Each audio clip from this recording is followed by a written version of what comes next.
What's up guys, Steven here, welcome back to another smartphone review, and today we're going to check out the Sony Xperia Z5 Premium.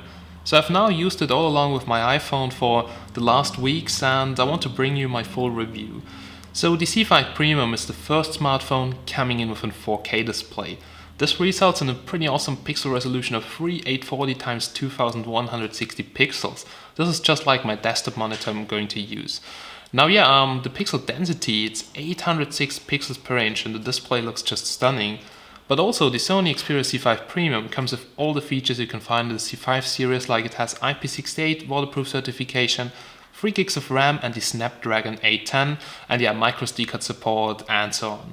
So I would say let's get directly started, let's have a closer look at the phone from the outside and then later also the software, and you'll find links down below in descriptions to further information and also where to buy it. But now let's get started. So guys, here's the Sony Xperia Z5 Premium from the outside, let's check it out together. Now the front side, so we have here capacitive touch buttons and it feels pretty huge. So it's a pretty big smartphone, almost the size of my iPhone 6s Plus. And the bezels, they're really small, that's something I like, and the display just looks very beautiful. Now I'm here currently at 70% of the brightness, but also at 100% it's actually really bright, not the brightest panel, but sufficient to read everything outside. So that's regarding the brightness, and the resolution is just simply awesome. As I've told you, 4K. Colors are looking also good, even though it does not use that luminous display which you can find on other Sony Xperia smartphones. In the left top corner we have a notification LED which is multicolor. We have here the front-facing camera, which is 5.1 megapixels, Sony logo here, light and proximity sensor, and let's switch here to the back side, and as you can see, this is a mirroring surface, and I have not cleaned it because I want to show you something. So that are actually fingerprints, and you can easily see all the fingerprints on the back side. Now you can see me here in the image, so it's just like a mirror, and a real fingerprint magnet, but it looks pretty premium. Xperia at the bottom.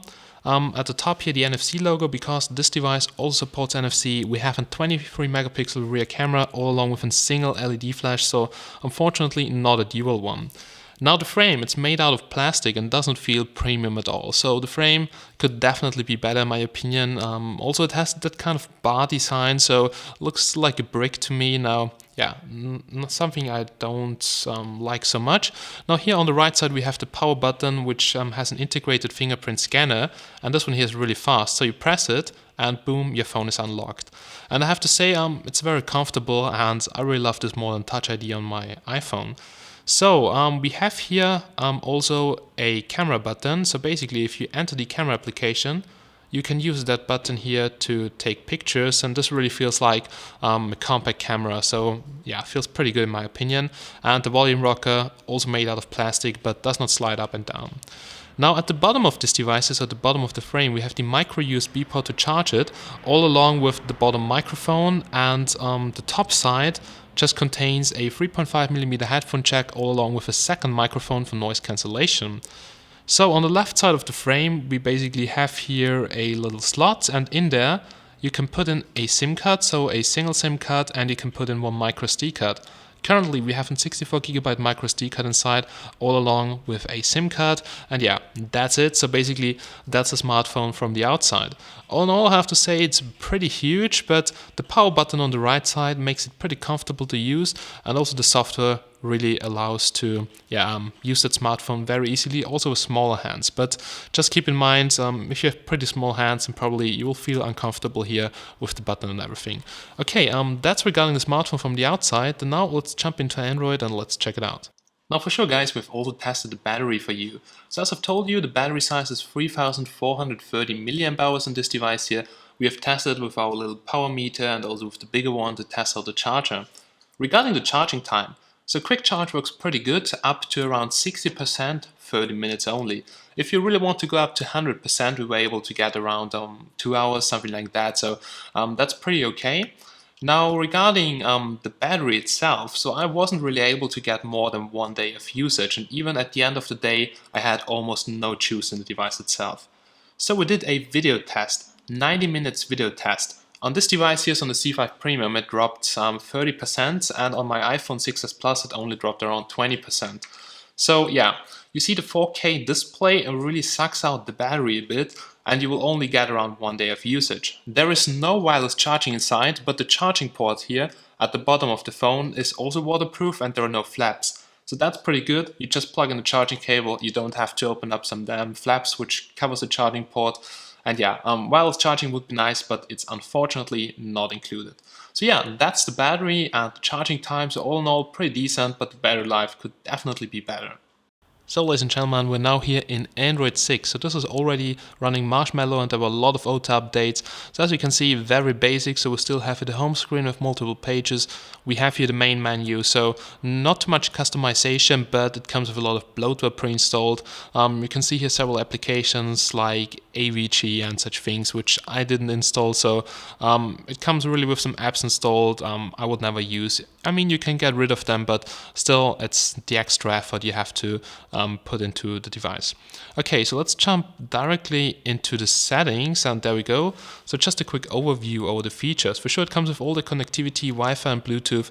We had no issues with Wi-Fi. Wi-Fi is working very good. It also comes with NFC, which we actually haven't used at all because in Austria there are not so many things in the public where you can use it. We have your storage, and it works with the 64GB SD card pretty well, but you can go up to 200GB. Regarding the memory, so here you can see, for instance, the memory consumption. It's always pretty high. So 2.4GB out of 3, it's the average for the last 3 hours, and also here the last days 2.5GB used. Well, I have to say the phone is always very smooth, and when you need more free RAM, then you just go here to the menu and you kick out all the old applications.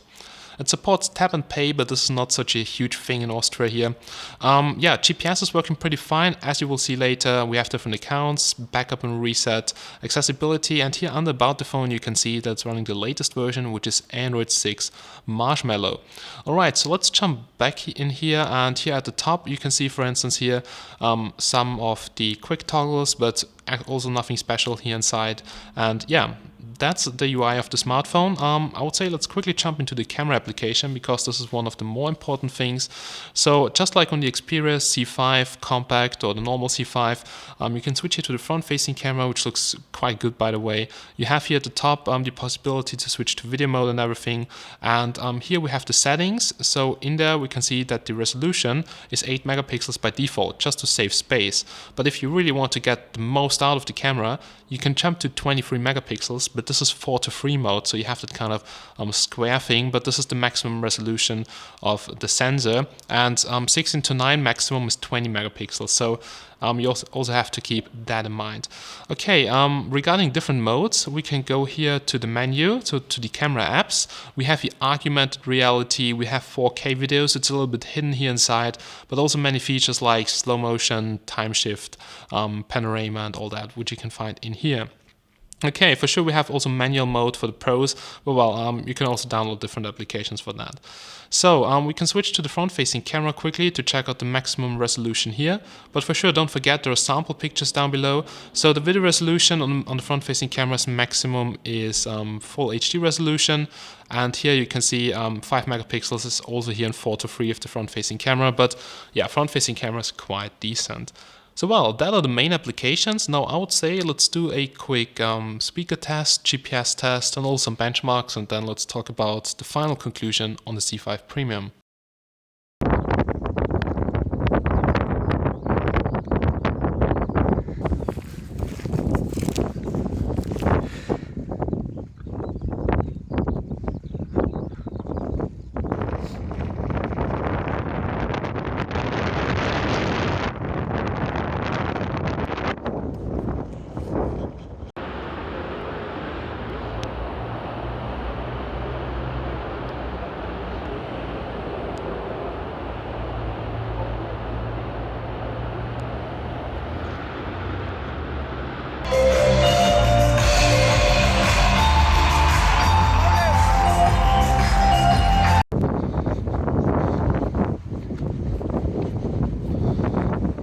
Now the speakers on the Z5 Premium, they are just simply awesome.